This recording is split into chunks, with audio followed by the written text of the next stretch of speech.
Si ton but c'est d'avoir plus de clients, de faire plus de chiffre d'affaires, il faut assumer qui tu es, il faut incarner qui tu es, il faut te positionner tout simplement. Le but c'est ce que t'as sur ton compte en banque à la fin du mois, c'est pas le nombre de vues que t'as fait ou le nombre d'abonnés que tu as. Même si tu fais 20 écoutes, on s'en fout. Dans 20 écoutes, tu peux très bien avoir un client. Il faut pas penser en termes de niche, mais en termes d'audience. On suit des humains, on suit pas des robots. On sait très bien que si tu fais du crossfit, tu fais aussi d'autres choses dans ta vie. Et on a envie de savoir ces autres choses pour justement créer un lien avec toi.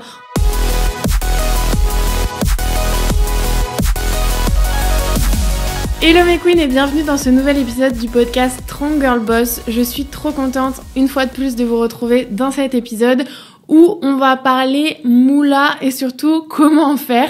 Comme vous le savez, je l'avais dit dans mes stories Instagram, j'ai fait en 2023 plus de 100 000 euros de chiffre d'affaires. C'est assez insane dit comme ça, même si maintenant j'ai totalement banalisé le truc. Mais le fait d'écrire cet épisode, ça m'a fait quand même réaliser que c'est pas si courant, c'est pas si évident, mais ça peut le devenir si tu écoutes cet épisode. Bon, évidemment, sur les 100 000 euros, je pense que c'est intéressant de le dire parce que moi, j'avais pas forcément conscience de ça quand je me suis lancée. Moi, là, je suis encore en auto-entreprise. Là, je passe au réel, mais je reste en entreprise individuelle encore pour quelques mois. Mais en gros, moi je pensais que auto-entrepreneur c'était juste l'URSSAF et au final il y a des paliers de TVA, il y a plein d'autres choses.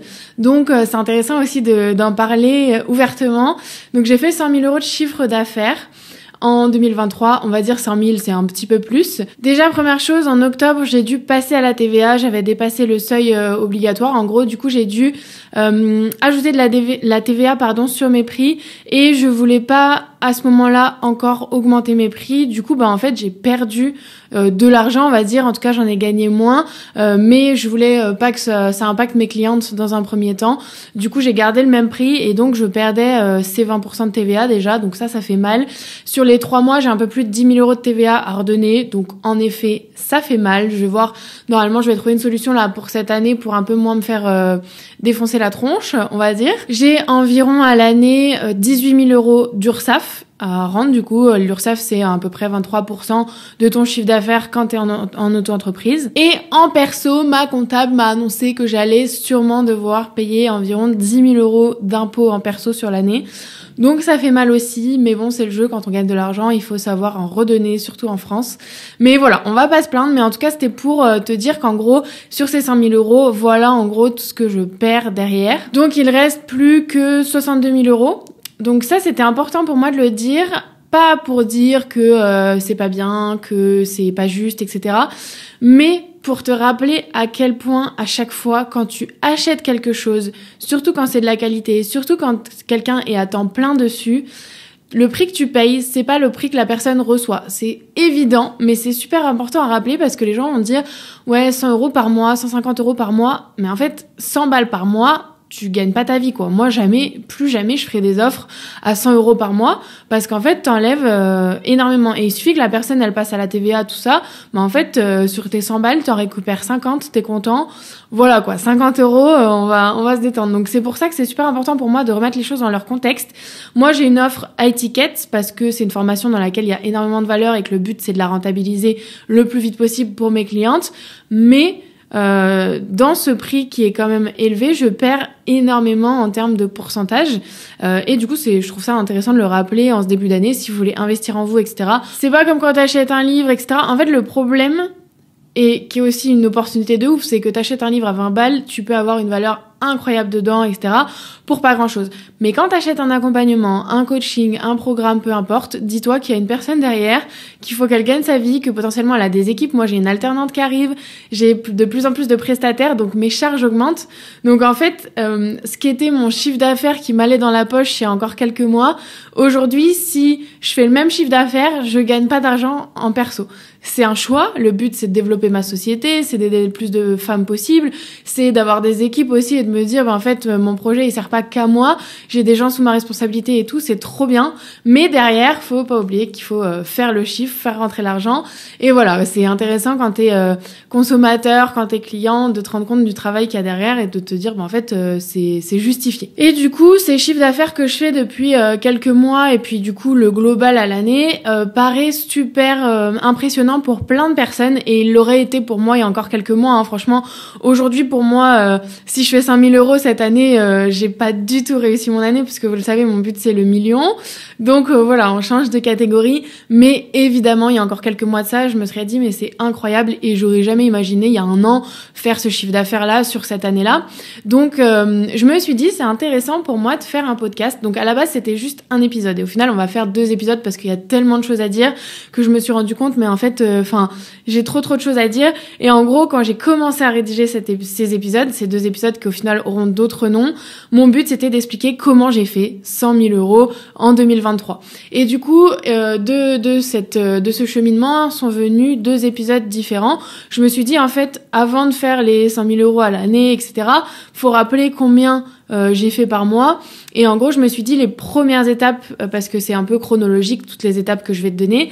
Les premières étapes, ça reste quand même faire ces premiers 5 000, 10 000 € par mois avant de passer aux étapes suivantes qui seront du coup dans l'épisode numéro 2 en gros de cette série. Donc là, sur ce premier épisode, on va vraiment voir les bases, donc qui concernent toutes les personnes de 0 à 10 000 € par mois. En général, une fois que tu as passé les 10 000, c'est que tu as déjà toutes ces bases-là qui sont bien impliquées dans ton business, etc. Donc là, ça va vraiment être les bases, les trucs indispensables. Et ça va pas être des stratégies, des hacks, des trucs, faut aller dans l'intelligence artificielle, faut faire ci, faut utiliser ça. En fait, c'est des trucs qui existent depuis des années, qu'on a du mal à comprendre parce qu'on va aller souvent chercher de l'information nouvelle, toujours surconsommer de l'information et du coup aller avoir tendance à tester 40 000 stratégies différentes, etc.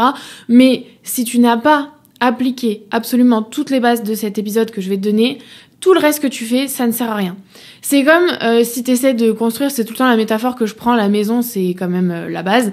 Dans mon accompagnement, c'est ce que j'explique, c'est pareil, le module 1, c'est les fondations. Si t'as pas ça, tu peux pas faire la suite et c'est souvent ce qui bloque chez mes clientes. Bah là, c'est pareil pour ces épisodes, c'est que et pour ton business, c'est que si t'as pas ces bases-là, ces fondations, tu pourras pas monter des étages sur ta maison et tes étages vont se casser la gueule. Bah là, c'est pareil. T'as beau faire un super process, une super page de vente, si t'as pas fait toutes les étapes que je vais donner dans cet épisode, ta page de vente, elle convertira pas et tu feras pas de vente, ce qui est très dommage quand même. Donc voilà, on va se pencher sur le sujet, rentrons dans le vif du sujet tout de suite. Petit rappel quand même pour les personnes qui au cas où ne me connaissent pas encore ou qui n'ont pas suivi exactement tout, parce que là j'ai pas mal de gens qui arrivent sur mon Insta, sur mon podcast où je dis je fais 100 000 € par mois. Non, j'ai pas commencé comme ça allait très très vite pour moi, du coup ça peut être difficile un petit peu à suivre et on peut se dire que ça fait des années que je suis dans le game, mais non, en gros Success Story c'est né en mai 2023 sur un coup de tête. J'ai posté une story, évidemment je te réexpliquerai un petit peu toutes les étapes que j'ai mises en place, mais ça c'est quand même parti d'un sacré coup de tête où j'ai mis une story en disant bah voilà, je vais accompagner d'autres nanas à faire ce que j'ai fait moi, c'est-à-dire construire une communauté sur les réseaux sociaux et la monétiser, générer de l'argent grâce à cette création de contenu. Et j'ai eu des candidatures, j'ai eu mes 2 premières clientes, j'en ai pris que 2 parce que je savais pas trop où ça allait me mener, je savais que ça allait me prendre énormément de temps sur les premières semaines et surtout j'avais un taf de freelance à temps plein à côté, donc je pouvais pas directement prendre 20 clientes et tout, je voulais privilégier vraiment la qualité. Et le mois d'après, j'ai eu 4 clientes et la version actuelle de Success Story est née en septembre. J'ai pris juillet-août où j'ai pris 0 cliente pour me focus à 100% sur la création de Success Story tel qu'est aujourd'hui l'accompagnement, même si depuis, on est d'accord, il y a eu des évolutions. Ça reste quand même, les socles ont été créés en juillet-août 2023. Donc on est d'accord, c'est tout récent. À l'heure où je te parle, on est en janvier 2024. Donc vraiment, j'ai eu une super croissance. J'ai eu 10 clientes en septembre, 11 en octobre, 20 en novembre, 30 en décembre. Et à chaque fois, je suis pas allée au maximum que je pouvais parce que j'ai dit j'ai un nombre de places limité, j'augmente petit à petit, comme ça le suivi de mes clientes n'en pâtit pas, moi j'ai le temps d'adapter aussi mon offre, etc. Donc tu vois, potentiellement il n'y a pas de limite à ce que je peux faire. Donc j'ai fait en encaisser 5 000 €, 15 000 €, 20 000 €, 30 000 €. Et de signer, en décembre j'étais à 45 000 € je crois, ce qui est insane. On est d'accord, c'est absolument insane, mais ça te montre que c'est possible. Et justement, je vais te montrer comment j'ai fait, t'expliquer chaque étape pour en arriver là. La première étape, et vraiment si je devais en retenir qu'une sur comment j'ai fait mes premiers 5 000, 10 000 €, 15 000 allez par mois, c'est la proximité avec mes clientes. Vraiment, les premières clientes que j'ai eues, soyons honnêtes, ce sont des nanas avec qui j'avais déjà échangé, qui avaient l'impression déjà de me connaître, on va dire, qui me faisaient confiance et qui ont vu aussi mon évolution. Ça, on est d'accord, tu vas te rendre compte que c'est beaucoup plus facile, entre guillemets, de vendre, de faire des ventes quand t'as vécu ce que ton client, ce que tu promets comme transformation. Si tu l'as pas vécu, c'est ok, tu vas pouvoir aussi faire des ventes, mais c'est encore des stratégies qui sont différentes.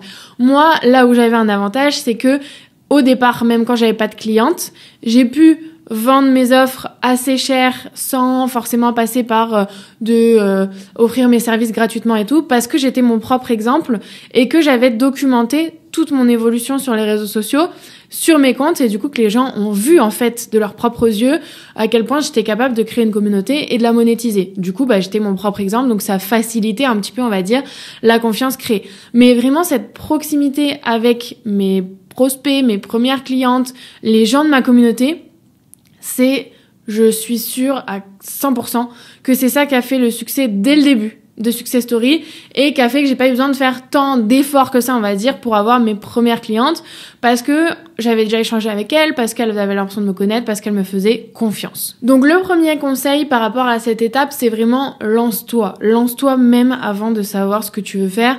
Moi, j'avais absolument pas d'idée de qui j'allais aider, comment j'allais le faire et tout. C'est venu progressivement au fur et à mesure que je me suis questionnée sur ce que j'aimais faire, ce que j'arrivais à faire et ce dont les autres avaient besoin. Je te rappelle, l'ikigai, j'en parle dans un épisode avant dans le podcast, donc n'hésite pas à le réécouter pour vraiment trouver ton ikigai, fais des tests sur internet et tout. Mais ça, tu vas pouvoir aussi le faire en passant à l'action et petit à petit, en fait, le chemin va se tracer devant toi. Mais il faut bien te dire que il faut pas que tu passes des mois, des années sur un projet sans le sortir, sans être au contact des gens, parce que tu vas te planter, c'est sûr à 100%. Tu peux pas créer une offre tout seul. Même si t'es ton propre exemple, tu vas pouvoir, du coup, ça va être plus facile, on va dire, tu vas te rappeler des étapes que t'as passées, des trucs que t'as mis en place, etc. Tu vas avoir un socle à ton offre, mais sans client en face, tu pourras jamais l'adapter à 100% à ta cible, tu pourras jamais savoir exactement ce que l'autre personne veut, en fait. Donc vraiment, lance-toi avant même d'avoir une offre claire, etc. Juste partage les choses sur lesquelles t'es doué, tes passions, peu importe. Tu vas créer une communauté autour de ça et à un moment donné, ça va forcément venir à toi en fonction des questions que les gens te posent, etc. Qu'est-ce que tu vas faire, comment tu vas monétiser, etc. Mais si tu te lances pas, tu fais tout dans ton coin, ça va pas être possible. Et surtout, dis-toi bien que personne ne va acheter si les gens te connaissent pas, t'ont jamais parlé, etc. Une fois que tu auras de la preuve sociale, on va en parler dans l'épisode suivant. Mais une fois que tu auras des retours clients et tout, ce sera beaucoup plus facile pour toi de vendre. Mais au tout début, quand tu te lances, quand tu veux faire tes premiers 5 000, 10 000 par mois, il faut que les gens te connaissent, te fassent confiance et déjà échangent avec toi sans but derrière, sans que tu veuilles leur vendre ton truc. Parce que sinon, ils n'auront pas cette confiance qu'on donne comme ça alors qu'on n'a pas forcément de preuves. Conseil numéro 2 autour de ça, c'est vraiment de créer du contenu gratuit. En fait, le fait de donner beaucoup de valeur, c'est ce que j'apprends à mes élèves dans Success Story, mais en gros, la valeur, c'est la base de tout sur les réseaux sociaux. Ça fait pas tout, malheureusement. Maintenant, il y a plein d'autres facteurs qui rentrent en jeu, qu'on apprend dans le programme, mais la valeur, ça reste la base. Tu peux pas être sur les réseaux si tu transmets pas de valeur. En fait, les gens n'ont rien à secouer. Ils sont là pour eux. Rappelle-toi bien que on est tous égoïstes. Un abonnement, c'est une validation. Un client, c'est une validation. Donc, il faut absolument que tu commences par transmettre de la valeur gratuite pour que les gens, si tu n'as pas encore une fois de preuve sociale, etc., puissent te dire, ok, elle est experte dans ce domaine, et je peux lui faire confiance, elle sait de quoi elle parle. Et si elle me donne pas mal de choses gratuites, qu'est-ce qui se passe dans la formule payante? Tu vois, ça va être ouf. Et c'est pas parce que t'as pas encore de formule payante que tu peux pas faire du contenu gratuit, on est d'accord. Mais ça va être un super bon moyen d'attirer les gens et surtout de les fidéliser et de convertir, entre guillemets, de passer de quelqu'un que tu connais pas à quelqu'un où tu te dis, ah ouais, c'est vraiment un expert dans son domaine. Exemple, moi, c'est à partir du moment où j'ai créé ma chaîne YouTube que j'ai commencé à avoir des questions autour de la monétisation, des comptes et tout, et de détecter cette opportunité d'aider d'autres nanas à faire pareil. Et en fait, là où mes vidéos YouTube ont aidé, je pense, c'est que déjà un format plus long donne beaucoup plus de matière et crée un lien beaucoup plus fort que du contenu très court où on sait même pas le nom de la personne quand on scrolle. Et surtout, ça peut te permettre de délivrer encore une fois ton expertise. Moi, il y a des gens qui me suivaient qui savaient pas du tout que j'avais fait une école de commerce, même si on est d'accord, c'est pas ça qui m'a appris, mais dans la tête des gens, j'ai un master en un bac plus 5 et tout, forcément, j'ai appris des trucs. Bon, je me suis auto-formée. Mais j'ai des compétences en communication et mon métier c'est la communication. J'ai bossé en agence, tu vois, j'ai dit toutes ces choses-là et du coup je pense que les gens se sont dit ah oui, ok, en fait elle sait de quoi elle parle, c'est une experte. Du coup, je vais me tourner vers elle. Et comme en plus, j'avais cette casquette de, je suis communicante et j'ai appliqué mes propres conseils pour créer un compte autour du sport et de l'alimentation en partant de zéro et aujourd'hui, j'en suis là. Bon, tu vois, j'ai les deux. J'ai la compétence et la réalité, la théorie, la pratique, on va dire. Et le contenu gratuit, ça va t'aider aussi si justement tu n'es pas ton propre exemple. Tu vas pouvoir montrer comment tu accompagnerais les gens, quels conseils tu leur donnerais, montrer encore une fois ton expertise, même si tu l'as pas forcément fait pour toi. Tu donnes des conseils applicables à ta cible et derrière, ils vont avoir envie d'aller plus loin et peut-être que les gens vont te questionner, te dire est-ce que tu as un coaching, est-ce que tu as un accompagnement, est-ce que tu fais ça? Et là, tu vas te dire, ça y est, c'est peut-être le moment où je lance une offre payante en fonction de ce que les gens m'ont dit. Et troisième conseil autour de ça, c'est, comme je te l'ai dit brièvement avant, fais du contenu long. Vraiment, ça va à l'encontre de tout ce que tu vas entendre. Évidemment, il faut faire du contenu court pour avoir de la visibilité, aller chercher des gens. Mais pour moi, il faut de plus en plus faire du contenu long à côté pour que les gens qui te découvrent sur du contenu court que tu attires aient de la matière pour apprendre à te connaître, pour apprendre ton expertise et pour te choisir toi et pas quelqu'un d'autre. C'est-à-dire que moi, tu vas tomber sur mon compte peut-être avec mes reels, mes shorts, etc. Et tu vas aller consommer mes podcasts longs, mes vidéos YouTube et du coup, tu vas créer un lien avec moi parce que tu m'as dans tes oreilles pendant 40 minutes, toutes les semaines, Donc, je vais rentrer dans ton quotidien et à partir du moment où tu te sentiras prête, à partir du moment où tu voudras investir en toi, à partir du moment où tu voudras lancer ton compte, lancer ton business et tout, vers qui est-ce que tu vas te tourner? Vers moi. Parce que tu auras l'impression de me connaître et tu auras l'impression qu'il y a personne plus adapté pour toi que moi parce que j'ai l'expertise, parce qu'on a créé ce lien avec du format long et parce que tu vois que en fait dans mon contenu long je parle aussi de mon accompagnement, je parle aussi de mes clientes, donc en fait ça devient évident. Et ça se fait pas trop avec le contenu court parce que on reste toujours un peu sur notre faim, comme je te disais, on s'attache moins à la personne parce que c'est plus rapide, on a moins ce sentiment de proximité. Le super exemple d'hier, c'est que j'échangeais avec Hugo qui m'accompagne sur le podcast et en gros il me disait mais tu sais il y a un mec qui fait des reels je sais plus son nom et il me dit en fait c'est ouf parce que les reels on scrolle tellement, on se souvient visuellement de la personne mais on sait même pas son nom, donc le jour où t'as besoin de cette personne tu sais pas comment elle s'appelle. Alors que si tu regardes mes vidéos YouTube, si tu regardes mon podcast, en général, tu te souviens de mon nom parce que on a cette proximité. C'est ce fait que je suis dans ton quotidien toutes les semaines, etc. Évidemment, si tu te lances, il faut pas que ça te prenne tout ton temps, le format long. Si tu veux faire une fois toutes les 2 semaines, c'est ok. Si tu veux faire 3 vidéos d'un coup pour les poster ensuite progressivement, c'est ok aussi. Mais dis-toi bien que tu as beaucoup plus de chances de convertir, de créer du lien avec les gens si tu ajoutes à tes formats courts un format un peu plus long, un peu plus personnel, un peu plus qualitatif, on va dire. Je parle pas de qualité, on est d'accord, en termes de caméra et tout ça, on s'en fout. Maintenant, un podcast, tu peux le lancer très très facilement, mais juste, et pareil, on s'en fout, même si tu fais 20 écoutes, on s'en fout. Dans 20 écoutes, tu peux très bien avoir un client.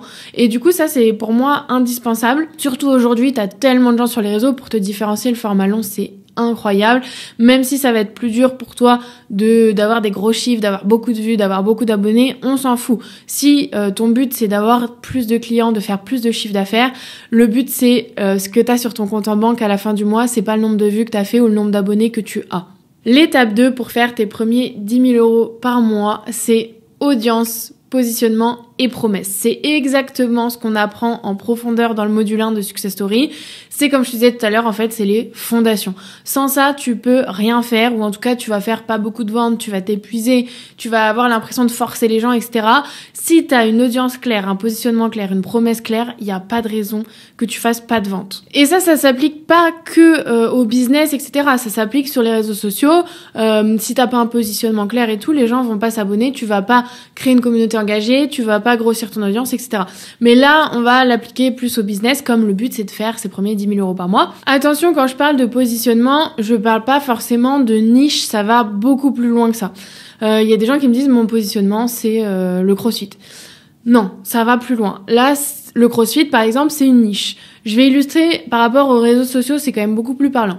J'ai des gens qui vont se dire, bah moi, ma niche, c'est le crossfit. Donc, je vais poster autour du crossfit tout le temps. Et j'ai des clientes, moi, qui me disent, oui, mais je sais pas si en story, je peux parler de ça, parce que bah ma niche, c'est le crossfit, et du coup, voilà. En fait, sur les réseaux sociaux, il faut pas penser en termes de niche, mais en termes d'audience. Parce que si tu te mets niche, tu vas t'enfermer toi-même, tu vas en avoir marre et tu vas te brider, tu vas te limiter. Et les gens aussi vont en avoir marre. En gros, on suit des humains, on suit pas des robots. On sait très bien que si tu fais du crossfit, tu fais aussi d'autres choses dans ta vie. Et on a envie de savoir ces autres choses pour justement créer un lien avec toi. On est sur un réseau social, on a envie d'échanger, de partager, etc.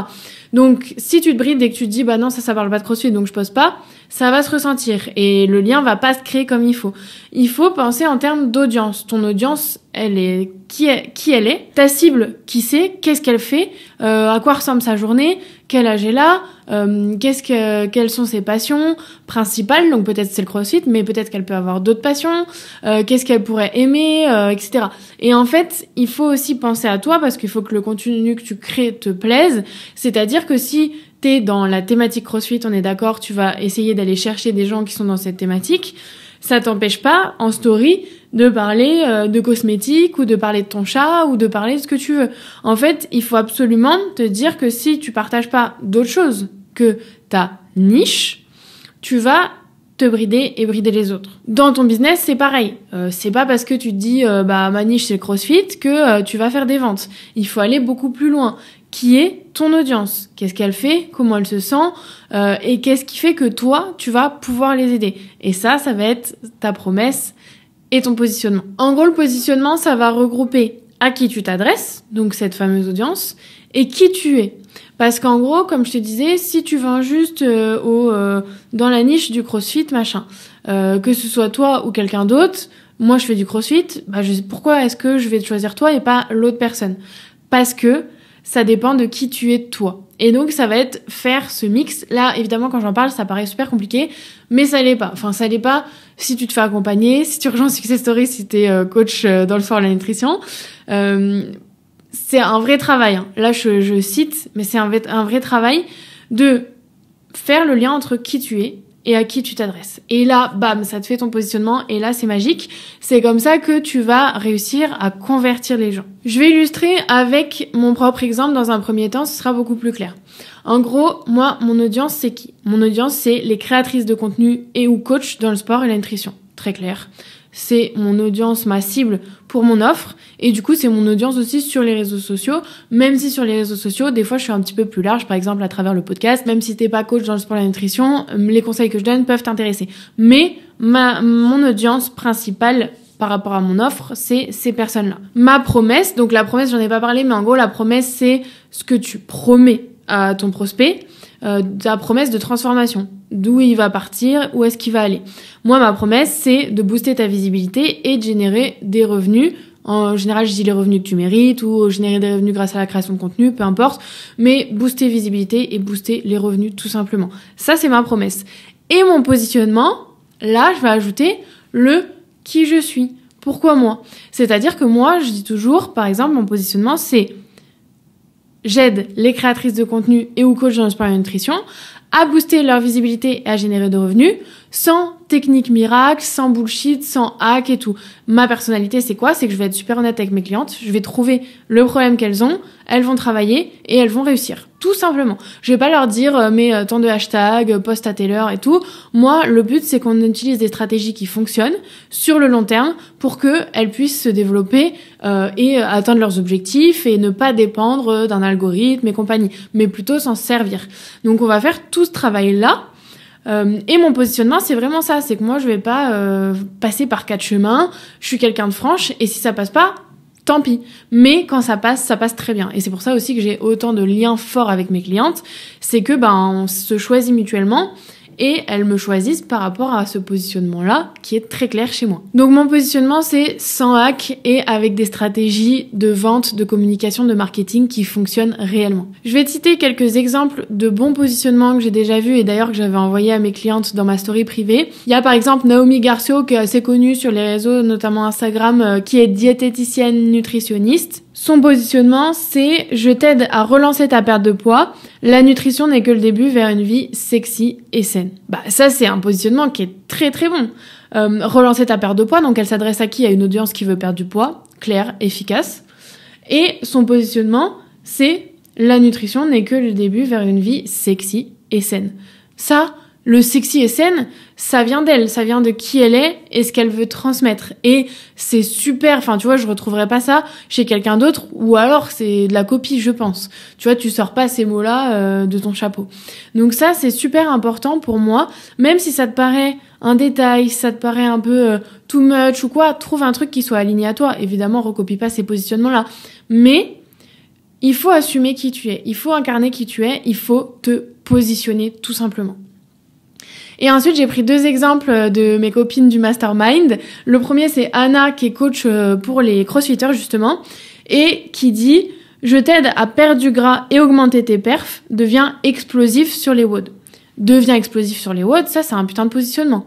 C'est, tu vois, et elle s'adresse aux crossfitters. Son audience, c'est les crossfitters qui veulent augmenter leur performance, perdre du gras. Et l'autre copine, c'est Valentine, qui est spécialiste des TCA, mange plus sans grossir, et il me semble qu'il y avait une autre phrase que j'ai dû oublier quand j'ai repris sa description, mais encore une fois, spécialiste des TCA, c'est très très clair, positionnement très clair. Manger plus sans grossir, c'est pareil, c'est un positionnement qui est super, tu vois, qui va à l'encontre un petit peu de ce qu'on entend, donc voilà. Se positionner, c'est affirmer ton identité. Et c'est la base de tout parce que c'est ce qui va faire que quelqu'un va te choisir toi et pas quelqu'un d'autre.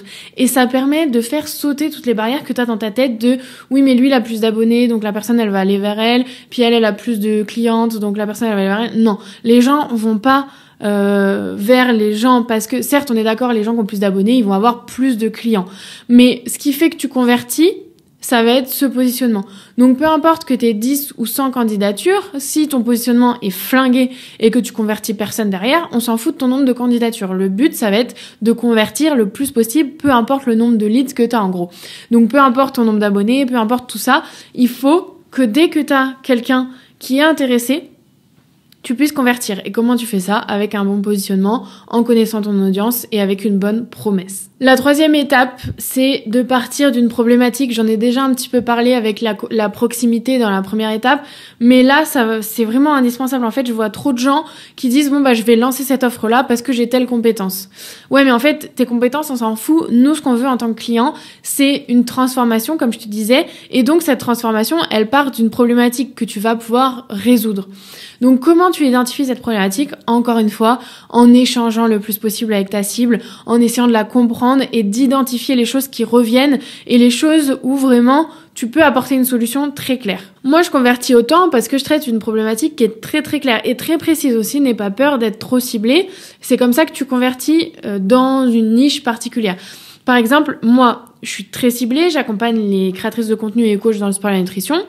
Sur la partie coach, la problématique que j'ai identifiée et où à chaque fois, il n'y a pas une fois où on me dit le contraire, c'est que quand tu fais des études dans le sport, la nutrition, on t'apprend à coacher ton client, à lui faire perdre du gras, perdre du poids, plein de choses. Enfin, on t'apprend l'anatomie quand t'es dans le sport, on t'apprend à faire des plans alimentaires quand t'es dans l'alimentation. Enfin bref, on t'apprend à gérer ton client. Mais on ne t'apprend pas à chercher ton client, à faire en sorte qu'il vienne à toi. Tout ce que je t'ai expliqué, la communication, la vente, tout ça, ça n'existe pas dans ce genre de formation, alors que c'est quand même la base quand derrière tu veux te lancer à ton compte. Et comme il y a de plus en plus de gens qui veulent se lancer à leur compte, moi j'ai de plus en plus de gens qui viennent à moi en me disant mais je sais pas faire en fait, je n'y arrive pas, j'ai pas été formée pour ça. Toi, t'as été formé, si t'es coach sportif, t'as été formé à être coach sportif dans une salle. T'as pas été formé à être coach sportif à ton compte parce que malheureusement, t'as aucune compétence en communication et en vente et encore moins sur les réseaux sociaux. Donc ça, c'est une problématique de ouf. C'est une problématique de ouf à laquelle moi, je réponds avec une offre très très précise, très ciblée qui apporte des résultats. Donc je convertis. C'est aussi simple que ça.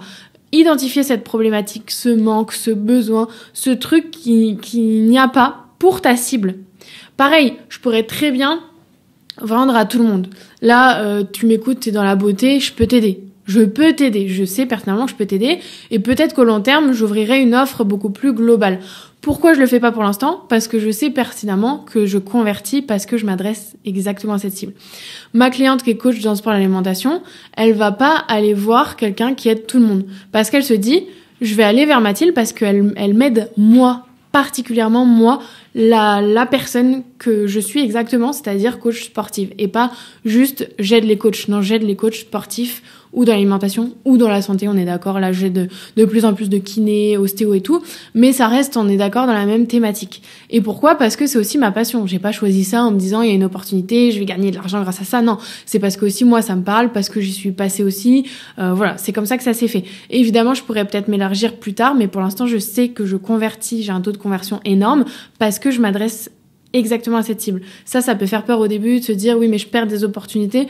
Ouais mais tu peux vendre plus cher et à plus de monde. Donc en fait non, tu perds pas des opportunités, tu en gagnes plus en faisant ça. Évidemment, si aujourd'hui t'en as aucune idée, c'est ok, ça vient pas comme ça du jour au lendemain, ça fait que, justement, comme je te disais, en partageant du contenu gratuit, en échangeant avec les gens et en détectant en fait les trucs sur lesquels tu peux les aider. Par exemple, je pense que les spécialistes des TCA, elles ont déjà commencé avec une cible large et ensuite tu te dis j'aime bien accompagner ce type de personnes, je veux par exemple me former plus ou j'ai trouvé une méthode aussi pour les aider, je vais me focaliser là-dessus parce que je sais qu'il y a un potentiel de ouf et donc là, tu te spécialises et tu vas chercher cette cible. À l'inverse, tu peux aussi dès le départ commencer avec une cible très précise. Si tu es par exemple ton propre exemple comme moi je l'ai fait ou si tu as cette passion, eh bien, tu vas aller chercher ces gens-là. Et n'aie pas peur d'être trop niché, d'être trop ciblé. Encore une fois, je te garantis que si tu persévères, si tu donnes du contenu gratuit, etc., tu convertiras beaucoup plus. Donc, en fait, sur une personne qui parle à tout le monde, qui va devoir aller chercher 1000 leads pour convertir 100 personnes, toi, en fait, tu auras peut-être besoin que de 200 pour en convertir 100 et je te garantis que c'est vrai. La 4e et avant-dernière étape de cet épisode, c'est évidemment la partie communication. J'ai trop de monde qui me dit « Oui, mais je fais pas de vente, nanana. » Tu parles de ton offre une fois tous les 36, tu crois vraiment que les gens vont acheter ? Non, en fait, c'est pas comme ça que ça se passe. N'aie pas peur de saouler les gens. Moi, le problème, c'est que je dis à mes clientes, parlez tous les jours de votre offre, etc. Il y a que comme ça que vous allez faire de plus en plus de ventes. Oui, mais j'ai peur de saouler les gens, nanana. On s'en fout de ta peur, il y a que toi qui l'as. Déjà, dis-toi bien que si tu mets une story par jour, il y a très peu de chances que la même personne voit 7 fois cette story dans la semaine. Et d'ailleurs, c'est dommage. Toi, tu vas me dire, c'est mieux comme ça, la personne n'est pas saoulée. Non, c'est dommage. Pourquoi ? Parce qu'il y a une règle en marketing qui est super importante, c'est the rule of 7. T'auras noté l'accent de ouf. La règle des 7, en gros, des 7 fois. Cette règle, elle explique en gros que le client a besoin de voir 7 fois la pub pour acheter. Toi, pour tes réseaux sociaux, pour tes stories, pour tes mails, c'est pareil. Dis-toi bien que si la personne n'a pas vu au moins 7 fois ton offre, de quoi tu parles et tout, elle achète pas.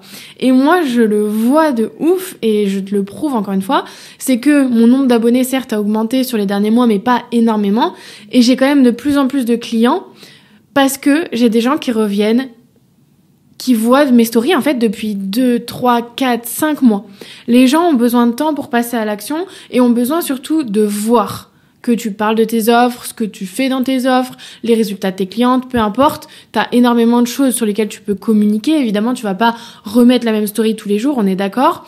Mais du coup, dis-toi bien ça. Inverse ton système de pensée. Ne te dis pas j'en parle trop. Dis-toi, même si t'en parles 3 fois par jour, ce sera toujours pas assez pour certaines personnes. Donc ne te mets pas là-dedans. Et encore une fois, les gens qui sont pas intéressés, ça dégage, on s'en fout, c'est pas grave. De toute façon, c'est pas ton nombre d'abonnés qui compte encore, c'est le chiffre d'affaires que tu fais tous les mois. Donc vraiment, parle à ta cible, parle à ton audience, ton offre, voilà comme une solution. Et y a que comme ça en fait que tu vas faire des ventes en parlant. Imagine que tu parles 5 fois dans la semaine de tes offres. Ça veut dire qu'en 2 semaines, ça fait 10 fois. Ça veut dire que peut-être qu'il y a certaines personnes qui verront 7 fois. Mais même pas toutes. Donc ça veut dire que même en parlant 5 fois par jour, 5 fois par semaine, pendant une semaine, t'es même pas sûr de faire encore tes ventes. Donc imagine que si tu parles, par exemple, 1 fois par semaine de tes offres. Ça veut dire qu'il faut 7 semaines pour que potentiellement, la moitié des gens, même pas, voient 7 fois ton offre. Donc ça veut dire que, s'il y a la moitié des gens, ça veut dire qu'il faut 14 semaines pour que toutes les personnes voient tes offres. À un moment, t'as pas 14 semaines, tu vas pas bouffer des pâtes pendant 3 mois. Donc, le but, ça va être de parler le plus souvent possible de tes offres et je te garantis que comme ça, tu vas voir, il y a que comme ça que tu vas voir que tu vas faire plus de ventes ou en tout cas que tu auras déjà plus de prospects. Le dernier point pour cet épisode, c'est évidemment la vente. On est d'accord que si tu ne vends pas, si tu ne sais pas vendre, tu n'as pas de business. Je le dis pourquoi ? Parce que moi, j'étais une phobique de la vente parce que j'ai eu des expériences pas ouf. Et du coup, je me disais, non, en fait, je peux pas entreprendre parce que je sais pas vendre, j'ai pas envie de vendre, j'ai pas envie de forcer les gens, j'ai pas envie, l'argent, nanana. J'étais vraiment dans ce mood-là. Et je me dis, heureusement que je m'en suis sortie parce que sinon, j'aurais pas eu de business, clairement. Dis-toi que si tu te dis que t'aimes pas vendre, que tu sais pas vendre, machin, tu ne peux pas. C'est logique, avoir de business, avoir un chiffre d'affaires élevé, etc. Donc si t'es dans le même cas que moi, déjà, la première chose à faire, c'est rejoindre Success Story parce qu'il y a tout un module là-dessus et moi, je vais t'aider à débloquer ces croyances-là, à débloquer ces trucs-là. Évidemment, dans une vente douce, je vais pas te dire traite absolument toutes les objections, force les gens, etc. Moi, je prône le fait que il y a aussi une histoire de timing et qu'il y a des gens que tu n'as pas tout de suite, c'est pour les bonnes raisons et que tu les auras plus tard et qui reviendront à toi si tu continues à mettre en place les actions, s'ils voient que les autres ont des résultats et tout, ces gens reviendront. Ça, y a pas de souci là-dessus, on va faire moi je prône la vente douce, la vente alignée à tes valeurs. Il y a énormément de façons différentes de vendre, donc le but ça va être de trouver la tienne. Là, on va pas pouvoir le faire dans cet épisode, mais ce que je voulais te rappeler, c'est que la vente, c'est la base de tout chiffre d'affaires. Donc ça paraît évident, mais il faut vraiment le recontextualiser et se dire que si tu fais pas de vente, si tu convertis pas les leads que tu as par exemple, si tu vas pas chercher des gens d'une certaine manière, tu n'auras évidemment pas de résultats, pas de clients et pas d'argent. Vraiment, le truc le plus important autour de la vente, je pense, c'est la peur de déranger, la peur de se prendre des vents, la peur de se prendre des refus. Et ça, à partir du moment où tu te détaches de ça, moi c'est comme ça que j'ai explosé, clairement. C'est que je me suis dit, je fais les actions, je sais, donc ça c'est ce qu'on travaille aussi dans Success Story, croire en ton offre, développer une offre dans laquelle tu crois profondément et du coup qui va t'aider à la vendre, qui va t'aider à devenir magnétique, etc., à attirer tes clients idéaux. Mais en gros, ce qu'il faut que tu réussisses à faire, c'est de te détacher du résultat. Ce qu'il faut que tu réussisses à faire, c'est de te détacher du résultat. C'est-à-dire que tu mets tes actions en place, t'as ton process de vente, t'as ton offre, t'as ta stratégie de communication. Peu importe que la personne, elle dise oui ou non, ça ne te concerne pas, ça te concerne, mais ça ne t'affecte pas. Si elle dit oui, après, une fois que t'as le retour, pas avant. Il n'y a pas j'essaie de savoir avant la personne, tu juges jamais tes clients. Jamais tu dis, ouais, non, mais cette personne, elle est trop jeune, elle va pas acheter et tout. C'est comme ça que ça va se produire. Moi, il y a des gens, au tout début, où j'aurais jamais parié sur eux, et au final, qui ont acheté, qui cartonnent et tout. Donc, ne juge pas tes clients, c'est la première étape, tes prospects. Et deuxième étape, ne sois pas impacté par le résultat. C'est-à-dire que, avant, en gros, de l'avoir. Une fois que la personne, elle te répond, soit c'est oui, et là, tu célèbres et tu remercies la personne, tu la félicites d'avoir investi en elle, peu importe, et ça y est, elle rentre dans ton process d'onboarding, dans ton offre et tout. Soit la personne, elle te dit non, et là, c'est OK aussi. C'est-à-dire que... ça, pareil, je vais pas rentrer en détail, il faudrait que je fasse un autre épisode. Ça dépend de si elle te dit non, c'est trop cher, ou non, j'ai pas le budget. Mais ça, c'est dans Success Story aussi. Je tease trop, là, mais bon, c'est très complet comme accompagnement. Donc, évidemment, tout ce que je dis là, c'est expliqué en profondeur dans le programme. Mais, en gros, peu importe si c'est un non, c'est OK. il y a des gens qui seront pas dans le bon timing, il y a des gens qui sont pas prêts, etc. Et moi je suis convaincue que si tu forces les choses, ça va pas bien se passer. Et du coup, la personne, elle va être dégoûtée, toi, tu vas être dégoûté, alors que toi, ton but, c'est au max d'avoir de la satisfaction client. Donc, voilà, on n'est pas là pour forcer les gens, on est là pour créer des actions, des systèmes qui fait que tu vas attirer les gens à toi, que tu vas pouvoir les convertir sans leur mettre le couteau sous la gorge, sans les forcer et sans toi être très mal à l'aise avec l'aspect vente dans ton business. Bon, ça prend énormément de temps à mettre en place toutes ces étapes, mais c'est vraiment les bases de tout. Et tant que tu fais pas tes 10 000 € par mois, c'est qu'il y a forcément une ou plusieurs étapes de cet épisode qui sont pas remplies, je te le garantis. J'ai l'habitude avec mes clientes, c'est ce qu'on travaille au quotidien. Donc, essaie de faire le travail. Si toi, tu trouves pas la réponse, si t'arrives pas à avoir des résultats, etc., et que t'es créatrice de contenu et ou coach dans le sport et la nutrition, évidemment, tu es la bienvenue dans Success Story. Tu peux candidater avec le formulaire qui est dans la description ou qui est H24 dans ma bio Instagram et je me ferai un plaisir de t'aider à justement surmonter ça et à te faire avoir tes 10 000 € par mois. On va y arriver, ma queen. Je te dis à la semaine prochaine dans le prochain épisode.